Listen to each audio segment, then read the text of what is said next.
건강할 때도 건강하지 못할 때도 누가 우리와 함께 하십니까? 하나님이 우리와 함께 하십니다.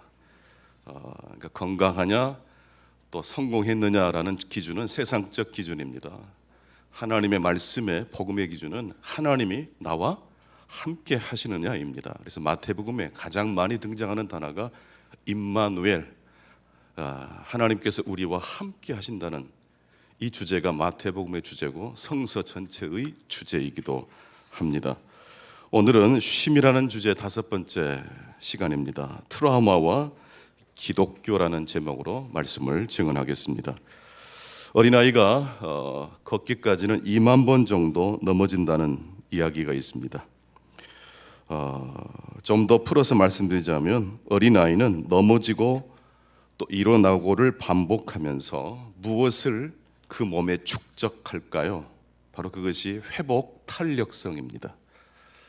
걷는 것만큼 중요한 게 넘어지는 것이고 넘어졌을 때 다시 일어설 수 있는 것이 걷는 것만큼 중요한 것입니다.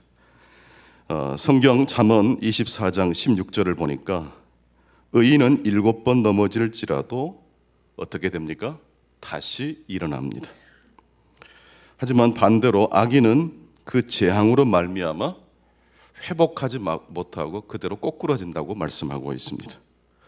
넘어졌느냐, 실패했느냐, 성공했느냐, 이 기준을 조금 더 확장해서 넘어졌을 때 일어났느냐라는 질문을 던질 수 있어야 하는 것입니다. 가룟 유다와 시몬 베드로의 차이가 무엇입니까? 베드로는 넘어진 횟수보다 일어난 횟수가 한 번 더 많았습니다. 한 번 더 그 차이가 운명을 바꿔버리고 맙니다. 성경의 핵심 주제는 트라우마와 회복 탄력성입니다. 트라우마, 아주 고통이죠. 환난이죠. 성경은 진공 상태에서 기록된 책이 아닙니다. 수없이 이스라엘 백성들을 또 믿음의 사람들을 쓰러뜨렸던 이 환난에 대한 반응, 그 고통에 대한 반응으로 등장한 책이 바로 성경입니다. 성경은 고통에 대한 반응으로 기록된 책입니다. 그리고 두 번째로 성경은 심지어 고통을 무엇이라고까지 이야기하냐면 바로 구원의 한 부분이다라고까지 말씀하고 있습니다. 세 번째로 성경은 심지어 재앙을 성도들에게 또 하나님의 백성들에게 닥친 재앙을 미래를 향한 길로 해석하고 있습니다. 이것은 미신을 믿는 사람들은 도무지 이해할 수 없는 이야기입니다. 미신을 믿는 사람들은 무조건 부적을 써서라도 어떻게 해서든지 그 고난을 피해 가려고 하지 않습니까? 기독교는요, 환난을 어떻게 대응하느냐, 이게 기독교 복음의 핵심입니다. 시편 119편 105절입니다. 주의 말씀은 내 발의 등이요 내 길에 빛이니이다. 하나님의 말씀은 우리의 발에 등불이 됩니다. 빛이 됩니다. 이 말씀은 무엇을 전제로 한 말씀일까요? 신자들이 살아가는 그 세상은 어둡다는 것입니까? 밝다는 것입니까? 매우 어둡다는 것입니다. 왜 어둡게 하셨습니까? 왜 힘들게 하셨습니까? 왜 고난을 겪게 하셨습니까? 라는 질문이 아니라 고난이 왔을 때 하나님의 말씀을 등불로 삼는 것이 중요하다는 것입니다. 마가복음 8장 34절입니다. 누구든지 나를 따라오려거든 자기를 부인하고 자기 십자가를 지고 나를 따를 것이니라. 성경은 고난에 대한 반응으로 쓰여진 책이고 그 고난을, 트라우마를 구원과 연결시킬 뿐만 아니라 재앙을, 트라우마를 미래로 향하여 나아가는 뭘로 해석하고 있습니까? 길로 해석하고 있습니다. 신자를 향하여 우리 예수님께서 뭐라고 말씀하셨습니까? 누구든지 나를 따라오려거든 자기를 부인하고 자기 십자가를 지고 나를 따를 것이니라. 십자가가 곧 주님을 따라가는 무엇으로 변화됩니까? 길로 변화된다는 말씀입니다. 이스라엘 백성들의 역사를 살펴보면 고난과 아주 밀접한 역사라는 것을 성경은 증언합니다. 북이스라엘이 아수르에 의해서 멸망을 당하지 않습니까? 북이스라엘이 아수르에게 멸망당할 즈음에 남쪽 유다 왕국은 거의 멸망된 상태였습니다. 산소 호흡기만 띄어내면 생명이 사라지는 듯한 그러한 아주 가녀린 생명을 겨우 유지할 정도였습니다.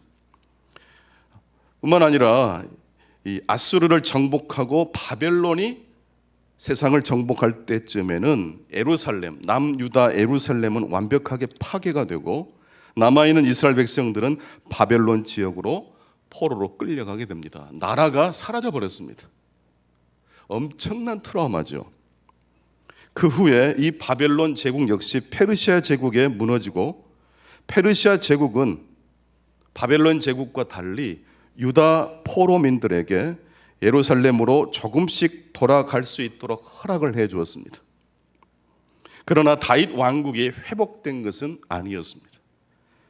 그리고 수세기 후에는 헬라 왕 안티오쿠스 4세가 유다를 통치했고, 그럴 때는 이 성전을 이방신에게 바치는, 예루살렘 성전에 아주 가장 모욕적인 그런 이방 제사를 드리는 장소로 변질시켜 버립니다. 그래서 마카비를 비롯한 유대의 지도자들이 들고 일어나 가지고 잠시 잠깐 독립을 쟁취했던 때가 있었습니다만은 결국 그 마카비 혁명도 얼마 가지 못하고 무너집니다. 바로 로마 제국의 등장 때문입니다. 이스라엘 역사는 한마디로 넘어짐의 역사요, 트라우마의 역사입니다. 그런데 한 가지 여기서 이상한 점을 여러분 발견하실 수 있어야 됩니다. 아수르 제국, 바빌론 제국, 아주 기세등등했던, 세상을 호령했던 이런 거대 제국이 오늘날에도 있습니까? 없습니까? 오늘날에는 있어요? 없어요? 사라지고 없어요. 아수르 제국 지금 있습니까? 바빌론 제국 있습니까? 페르시아 제국, 헬라 제국 역시 다 사라지고 말았습니다. 그 한때 세계를 제패했던 그 제국을 찬양했던 그 고문서와 함께 그 제국들은 다 사라지고 말았습니다. 그런데 이스라엘 민족과 기독교는 지금까지 남아 있습니다. 앞으로도 계속해서 어떤 위기와 역경이 온다 할지라도 기독교는 존재할까요? 여러분 생각할 때 기독교는 사라질 것 같습니까? 계속해서 보존될 가능성이 매우 높다고 생각하십니까? 왜 그럴까요? 무엇 때문에 기독교는 앞으로도 계속 미래에도 결코 사라지지 않는 그런 하나님의 복음을 우리 후손들에게, 우리들에게 증거한다고 우리들이 자신 있게 말할 수 있습니까? 그것은 바로 성경이 그것을 증거하고 있기 때문에 그렇습니다. 승리를 찬양했고 성공을 찬양했던 거대 제국의 이야기는 사라지고 없지만 트라우마와 공경과 아픔과 그 고난을 직면해서 응전했고 또 해석해냈던 이스라엘 백성들과 하나님 나라는 계속해서 영원토록 건재하게 될 줄로 믿습니다. 성경은 우리의 삶이 산산이 부서졌을 때에도 여전히 우리와 함께 하시는 하나님에 대한 이야기를 들려주고 있습니다. 바로 이것 때문에 오늘날에도 아무리 기독교가 이 세상 사람들로부터 약간 부정적 반응을 받고 있는 이 시대이지만 저는 확신합니다. 그럼에도 불구하고 기독교는 forever, 영원할 줄로 믿습니다. 마태복음 13장 44절에 보게 되면 하나님 나라는 밭에 감추인 보화와 같다고 했습니다. 그렇다면 그 보화란 무엇을 의미할까요? 더 자세히 한번 끌고 가보자면 성경 안에는 무엇이 감춰져 있을까라는 질문입니다. 좀 궁금하지 않습니까? 성경, 하나님의 진리, 구원과 영생과 우리의 인생의 위기를 돌파할 수 있도록 도와주는 이 복음의 메시지의 핵심은 무엇일까요? 성경 안에는 과연 무엇이 있길래 수백 년, 수천 년 트라우마를 가지고 끙끙대면서 겨우겨우 목숨을 유지했던 이스라엘 백성들이 마침내 자신들의 민족의 정체성을 잃어버리기는커녕 지금도 존재할 뿐만 아니라 하나님 나라와 의를 향하여 하나님의 귀한 복음을 노래하고 있는 이유가 무엇이겠습니까? 성경 안에 무엇이 있길래 성경을 통해서 하나님의 나라와 의를 붙드는 인생들은 왜 넘어졌을지라도 다시 일어나게 되는 걸까요? 라는 것입니다. 성경 안에는 첫 번째로 트라우마의 잔존물이 있습니다. 넘어지고 부서지고 그리고 넘어지고 폐허가 된 자리에 그 넘어진 이야기를 하나님의 은총 안에서 재해석해낸 이야기가 성경 안에 있다는 뜻입니다. 무엇보다도 성경은 그 트라우마에 대한 반응으로 형성된 책입니다.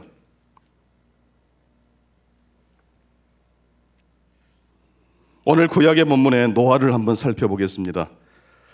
창세기 9장 18절로 21절 내용을 먼저 보게 되면 노아는 그 시대의 의로운 사람이었습니다. 하나님의 선택을 받았고 방주를 짓는 하나님의 사명을 완수했던 사람입니다. 노아와 그 가족들이 방주에 들어간 다음에 홍수가 임했고 온 세상은 물에 잠기게 됐습니다. 방주에서 나온 다음 노아가 오늘 창세기 9장 18절 이하에 보니까 무슨 일을 했다고 말하고 있습니까? 포도 농사를 짓고 포도주를 빚었습니다. 그리고 그 술을 진탕 마시고 부끄러운 일들 했던 이야기들을 성경은 가감없이 증언하고 있습니다. 단순히 정리해보자면 노아는 방주에서 나온 다음 포도주를 만들었고 그 포도주를 먹고 취한 다음 그의 삶을 마쳤다라고 말씀드릴 수 있습니다. 왜 노아는 술 취한 채 인생을 마감 지었을까요? 그 이유를 성경은 자세히 설명하고 있지 않지만 우리는 충분히 짐작할 수 있습니다. 노아는 방주에 들어간 다음 가족의 안전, 자신의 안전을 지킬 수 있었지만은 노아와 그의 가족을 제외한 모든 사람들은 어떻게 됐습니까? 다 물에 잠겨 사라져 버렸습니다. 노아는 물에 수장된 그 동네 사람들, 친구들, 수많은 사람들의 그 일들을 생각하면서 생각에 젖어 들었을 것입니다. 그러면서 심하게 죄책감에 시달렸을 겁니다. 트라우마죠. 자신이 이 재난을 막기 위해서 정말 최선을 다했다고 하지만 정말 내가 조금 더 노력했더라면 몇 사람이라도 더 살려낼 수 있었지 않았겠는가라는 죄책감이 있었을 거예요.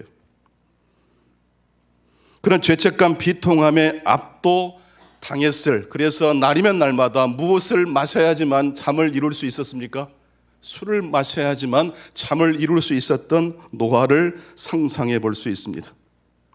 술을 먹고 잠시 과거의 그 트라우마를 잊어버린 채 잠에 들어올고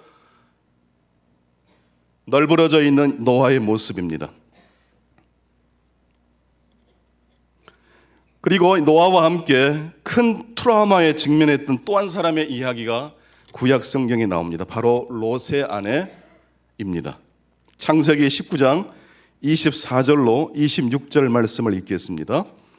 여호와께서 하늘 곧 여호와께로부터 유황과 불을 소돔과 고모라에 비같이 내리사 그 성들과 온 들과 성에 거주하는 모든 백성과 땅에 난 것을 다 엎어 멸하셨더라. 롯의 아내는 뒤를 돌아보았으므로 소금 기둥이 되었더라. 하나님의 지시에도 불구하고 롯의 아내는 뒤를 돌아보았습니다. 하나님의 진노하심으로 불의 심판을 받게 된 소돔과 고모라를 향하여 롯의 아내는 뒤를 돌아보았습니다. 그리하여 롯의 아내는 그 즉시 소금 기둥으로 변해버린 것입니다. 여러분, 여기서 소금 기둥이란 단순히 하나님 말씀을 어겨서 불순종해서 벌받았다라고 해석하면 안 됩니다. 왜 소금 기둥이 되었을까요? 충격과 슬픔에 압도되어 꼼짝달싹 할 수 없었던 한 사람을 생생하게 성경은 소돔 기둥이 된 롯의 아내를 통해서 묘사하고 있는 것입니다.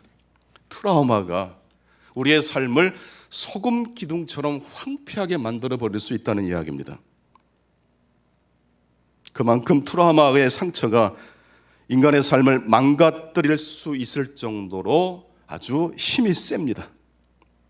그런데 우리가 노아와 롯의 아내 이야기와 함께 반드시 읽어야 될 이야기가, 인물이 있습니다. 바로 그 이야기가 바로 창세기 22장에 나오는 아브라함입니다.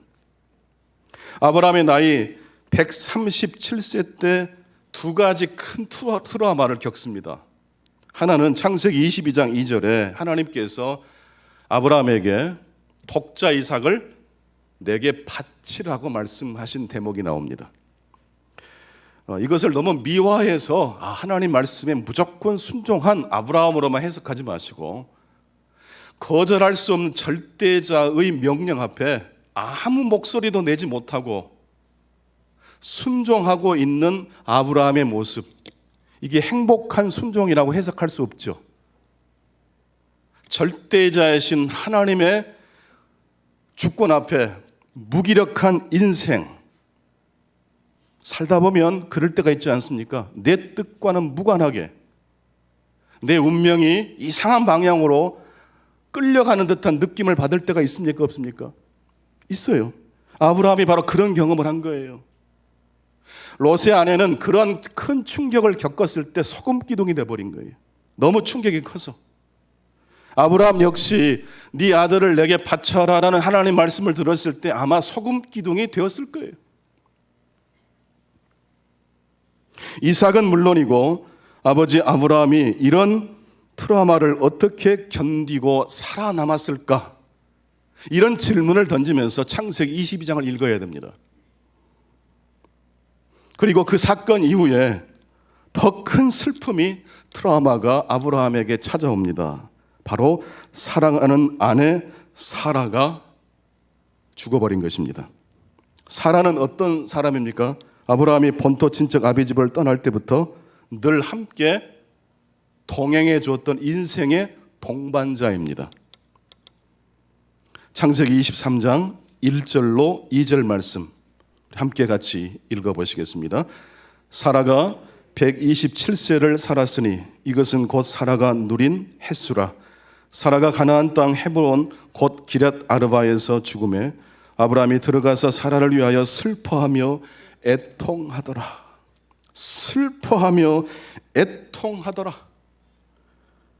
이 언어에 더 충실한 번역으로 이 말씀을 읽어보면 아브라함은 빈소에 들어가 가슴을 치며 슬피 울었다라고 해석할 수 있습니다.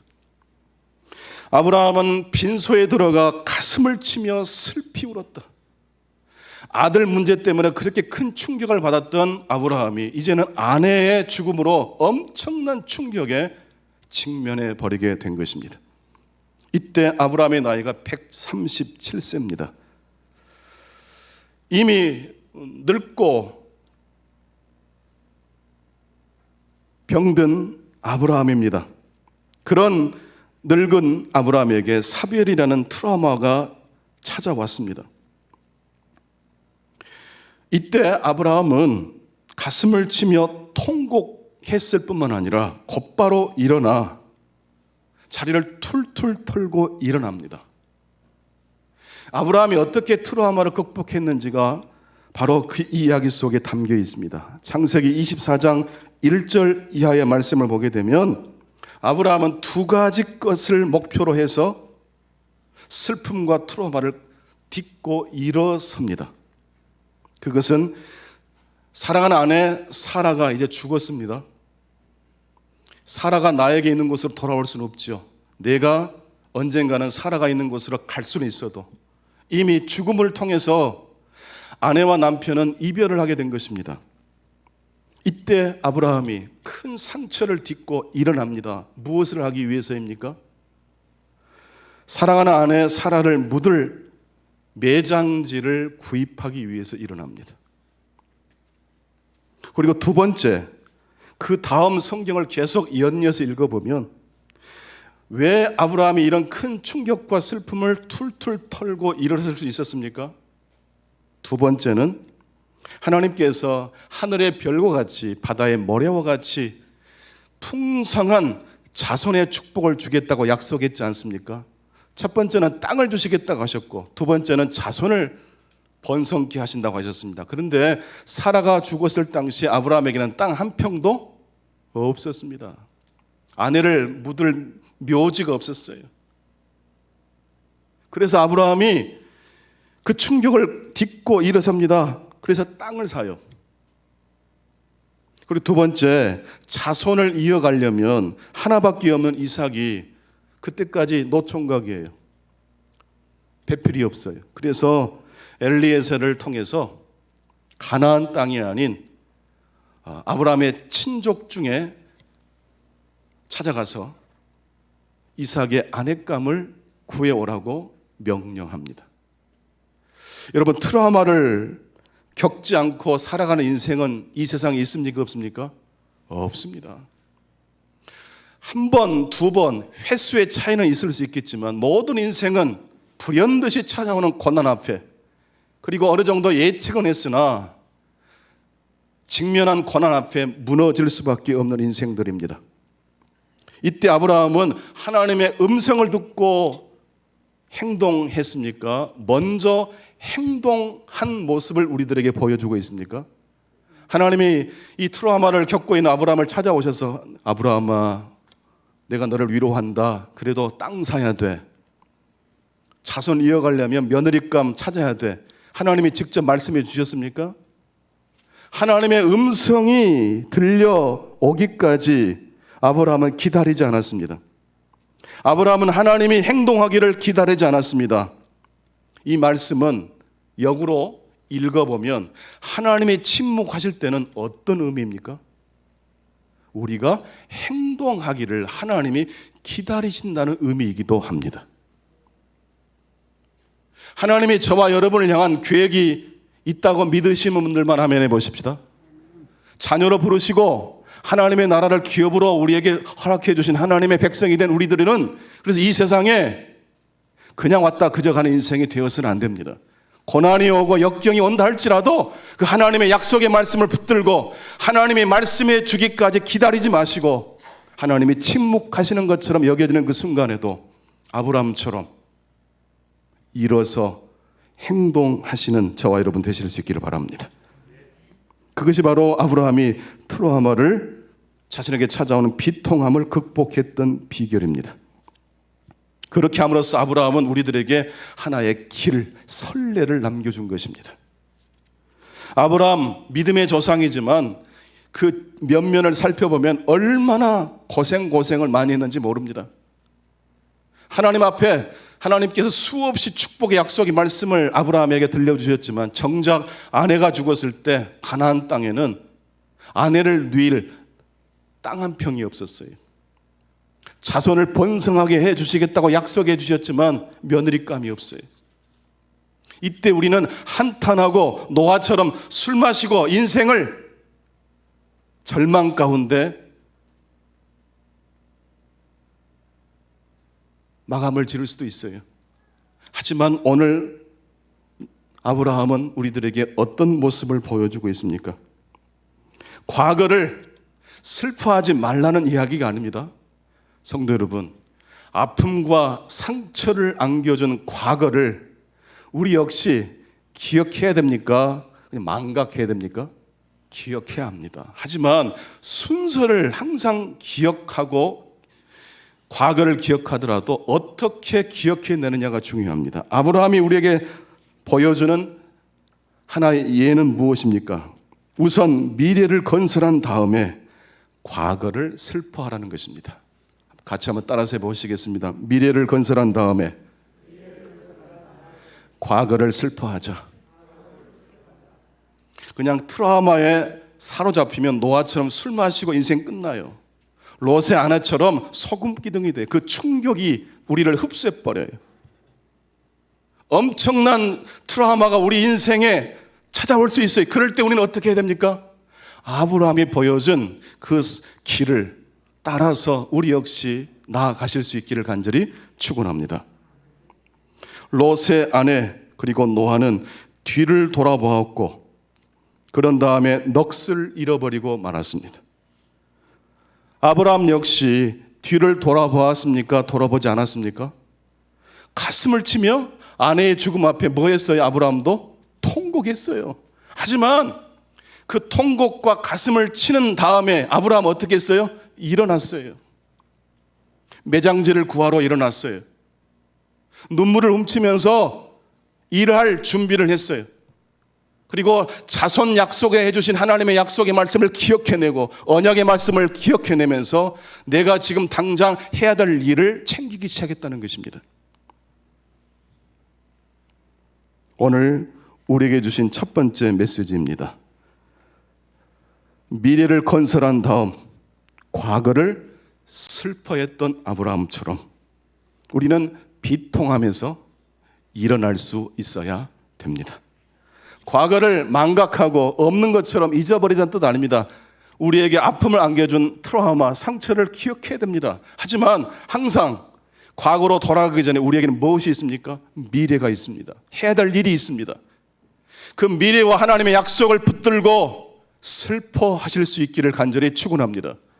그래서 우리 신자들이 흘리는 눈물은 농도가 달라요. 의미가 달라요. 이제 술 먹고 한탄하면서 인생을 허비하는 눈물이 아니에요. 울면서 씨를 뿌리는 눈물이 될 줄로 믿습니다.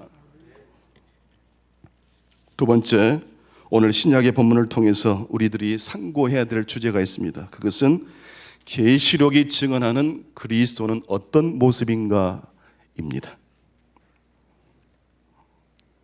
계시록 5장 6절, 9절, 12절 말씀을 보게 되면 예수님을 죽임당하신 어린 양이라고 예수님을 설명합니다.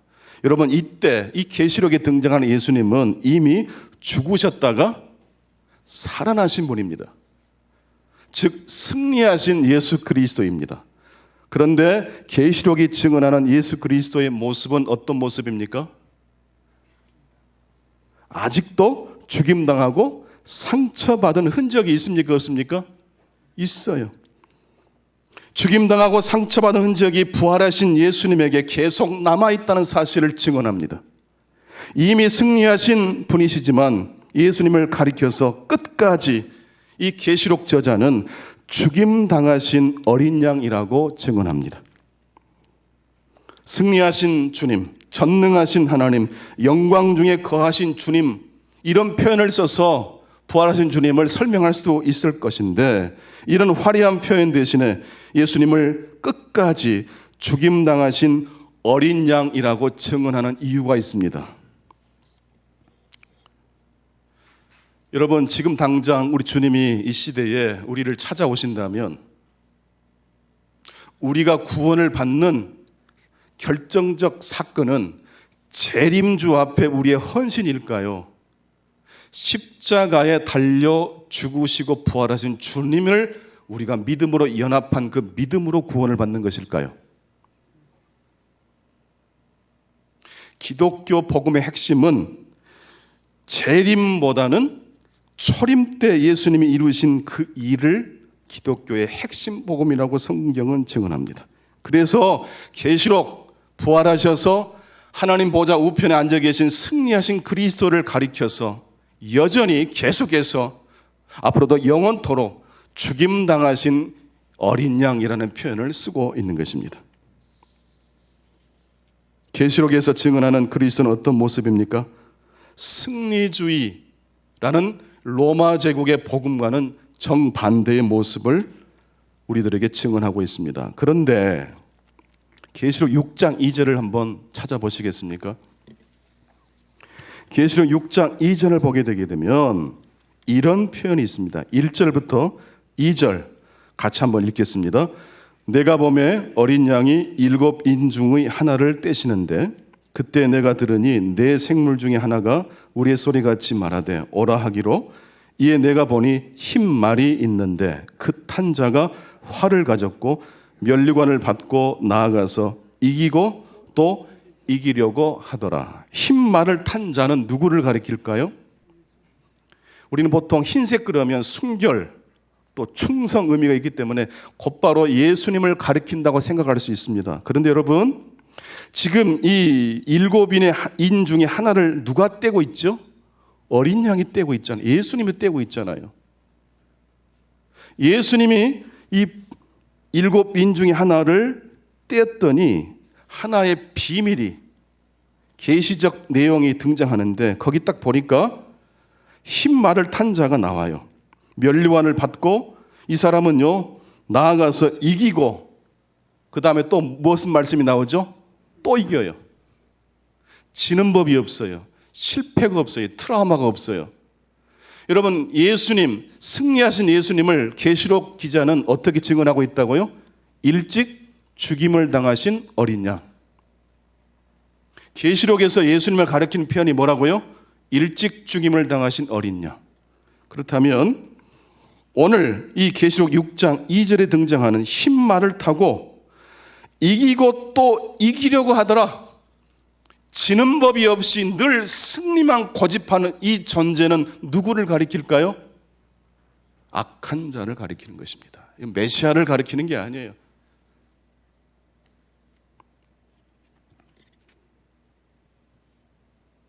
요한계시록, 더 나아가서 성경에서 말하는 악한 자의 특성은 무엇입니까? 계시록 6장 2절이 정확하게 묘사합니다. 이기고 또 이기려고 하는 자가 바로 악한 자입니다. 여러분, 바벨론, 아수르, 로마 제국, 그 제국과 함께 그 제국을 설명했던 문서가 있을 거 아닙니까? 로마 제국과 바빌론 제국과 페르시아 제국과 로마의 어떤 그 나라를 설명하는 시도 있고 어떤 책들이 있을 것 같지 않습니까? 그 책들 속에는 성경과 같이 실패와 패배와 트라우마 같은 이야기가 있을까요? 없을까요? 없어요. 오로지 이기고 또 이긴 이야기밖에 없어요. 정복하고 또 정복한 이야기밖에 없어요. 그랬던 그들을 설명했던, 그 제국을 설명했던 텍스트와 함께 그 제국은 어떻게 됐습니까? 결국 무너지고 말았어요. 의인은 7번 넘어질지라도 다시 일어나지만 악인은 넘어지면 그대로 꽝이에요. 왜 넘어졌는데 일어나지를 못합니까? 실패에 대한 이야기가 없기 때문에 그래요. 트라우마에 대한 이야기가 없기 때문에 그래요. 악의 특징, 내가 다 맞다고 고집하는 게 악의 특징입니다. 여러분의 가정에서 가족 중에 한 사람이 모든 일에 무조건 이기려고 해요. 그럴 때 가정은 위기가 찾아오지 않습니까? 남편이 오늘은 이겼다가도 다음 날에는 누가 또 이길 때가 있어요? 아내가 이기죠. 가끔씩은 자녀들이 부모를 이길 때도 있습니까? 없습니까? 있어요. 돌아가면서 이기는 것이 정상적이고 건강한 거예요. 근데 항상 이기려고 해요. 아내가 항상 이기려고 하고 남편이 항상 이기려고 하면 그 가정은 뭐가 되겠습니까? 지옥이 되는 거예요. 누군가는 쳐주고 상처를 흡수해서 그 갈등을 무마해 주는 사람이 있는 가정, 그런 공동체는 어려움과 고난이 온다 할지라도 의인이 7번 넘어질지라도 다시 일어서는 것처럼 하나님의 회복 탄력성이 그 가정과 그 공동체를 덮어줄 줄로 믿습니다. 악한 사람의 특징이 뭐라고 그랬습니까? 항상 이기려고만 하는 사람. 왜 로마 제국이, 바벨론 제국이 무너졌습니까? 항상 승리만 해야 되기 때문에 패배를 못 감당해요. 지는 걸 감당을 못해요. 예수님은 영원토록 죽임당한 어린 양이십니다. 이것은 한번 그렇게 설명하고 쓱 지나가는 게 아니라 부활하여 승천하신 다음에도, 이 만유의 주가 되신 다음에도 여전히 예수님을 가리키는 칭호는 무엇입니까? 죽임당하신 어린 양입니다. 예수님은 지금도 가난하고 넘어지고 찢긴 자를 자신과 동일시 여기시는 주님이십니다. 오늘 어떤 일로 여러분의 마음에 큰 혼란과 역경과 고난이 찾아왔습니까? 죽임당하신 어린 양 예수 그리스도와 믿음으로 연합되실 수 있기를 바랍니다. 속상한 상처, 과거의 아픔이 여러분들을 덮치려고 합니까? 소금 기둥이 되게 하려고 합니까? 과거를 슬퍼하시고 가슴을 두드리면서 아파하셔야 합니다. 하지만 우리에게는 과거의 아픔보다 더 큰 미래의 축복이 기다리고 있음을 기억하실 수 있기를 바랍니다. 히브리서 12장 2절 말씀 보니까 믿음의 주여 또 온전케 하시는 이인 예수를 바라보자. 그는 그 앞에 있는 기쁨을 위하여 십자가를 참으사 부끄러움을 개의치 아니하시더니 하나님 보좌 우편에 앉으셨다고 말씀하고 있습니다. 십자가의 트라우마를 어떻게 예수님이 극복하셨습니까? 십자가 다음에 있는 기쁨을 고난과 연결시켰기 때문에 십자가를 감당할 수 있었던 것입니다. 십자가를 우리가 부정한다고 멀리하고 싶다고 해서 우리들이 멀리할 수 있는 것 아닙니다. 불가항력적인 일이 우리에게 덮칩니다.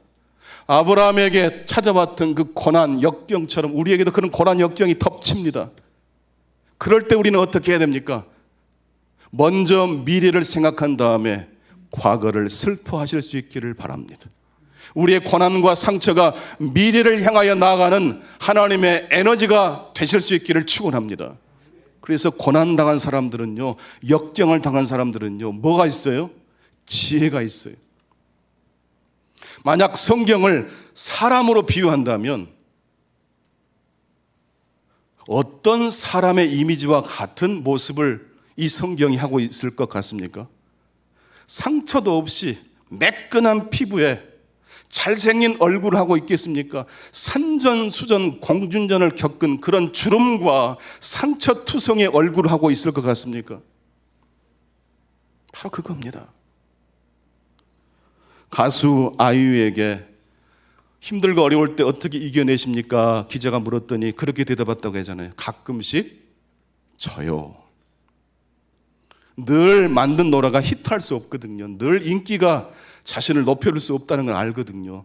떨어질 때도 있다는 것을 알아서 아이유는 아주 지혜로운 사람으로 변화된 것 같아요. 가끔씩 져요. 죽임을 당하신 어린 양. 여러분 항상 이기려고 해보십시오. 스트레스가 여러분들을 소금기둥 만들 거예요. 한번 고백해 보실까요? 내 뜻대로 안 될 때도 있습니다. 가끔씩 질 수 있는 여유를 갖게 되시기를 축원합니다. 그것이 바로 나를 따라오려거든 자기 십자가를 지고 따라오라는 주님의 말씀이 담겨있는 의미입니다.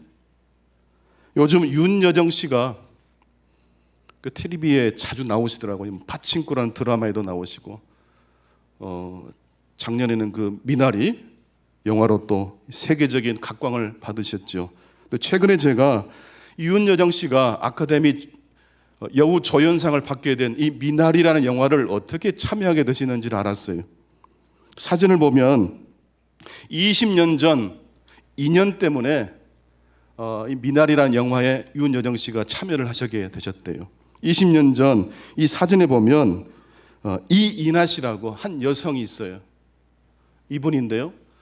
20년 전 한국에 윤여정 씨를 찾아온 거예요. 미국 드라마를 제작하는데 어머니 역할로 나와주시라고.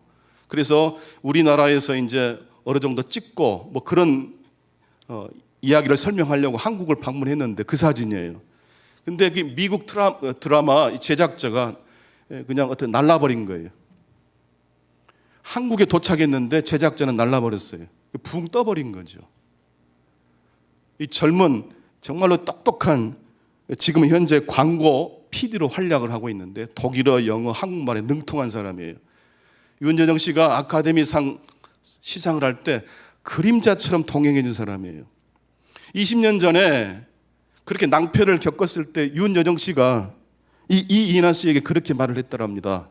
밥을 사주면서 밥을 자주 사주셨대요. 한국에 체류한 동안. 괜찮다고, 그럴 수 있다고, 일을 하다 보면 낭패를 겪을 수 있는 거라고, 괜찮아 이 말을 들려주는데 그때 뭐 밝은 빛이 쫙 임하듯이 감동을 받은 거예요. 무너지고 실패했던 트라우마가 반전을 이루어낸 것이죠. 그렇게 20년이 지났는데 이인하 씨가 친구들에게 그랬답니다. 윤여정 씨는 뭔가 달라 보인다고, 특별한 사람 같다고, 내가 이분을 좀 세계적으로 알릴 기회가 있으면 알려드리고 싶다고. 그렇게 해서 아이작이라는 이 미나리 영화의 감독과 이 이나 씨가 친구예요, 친구. 그래서 이 시나리오를 누구에게 갖다 준 거예요? 윤여정 씨에게. 그래서 아카데미 상을 타게 된 것이고 제2의 인생을 지금 살고 계신 거예요. 무엇이 이 두 사람을 연결시켜 준 거예요? 트라우마. 더 정확히 말하면 트라우마에 대한 복음적 해석이 두 사람의 운명을 바꿔버린 거예요. 기독교는 성경을 기반으로 세워진 종교입니다. 그 성경의 핵심은 무엇입니까? 성경은 어떻게 해서 형성된 책입니까? 이스라엘 백성과 기독교에 들이닥친 트라우마에 대한 응답과 해석을 통해서 형성된 책이 성경입니다.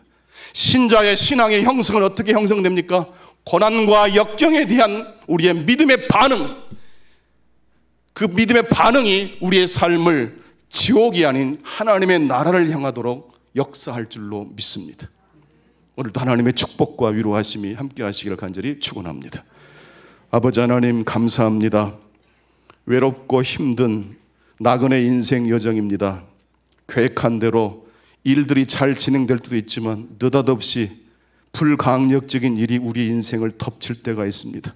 쓰나미처럼 한 문제가 해결된 다음에 해결된 그 문제가 그대로 끝날 줄 알았는데 쓰나미처럼 한 문제를 이어서 또 다른 문제가 덮칠 때도 있습니다.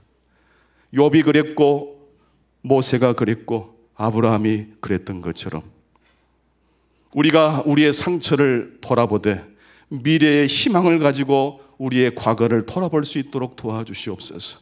상처와 트라우마를 길로 바꾸어 내시는 하나님의 복음의 역사를 믿고 신뢰하는 중앙의 모든 성도님들 다 되게 도와주시옵소서. 존귀하신 예수 그리스도 이름으로 기도하옵나이다.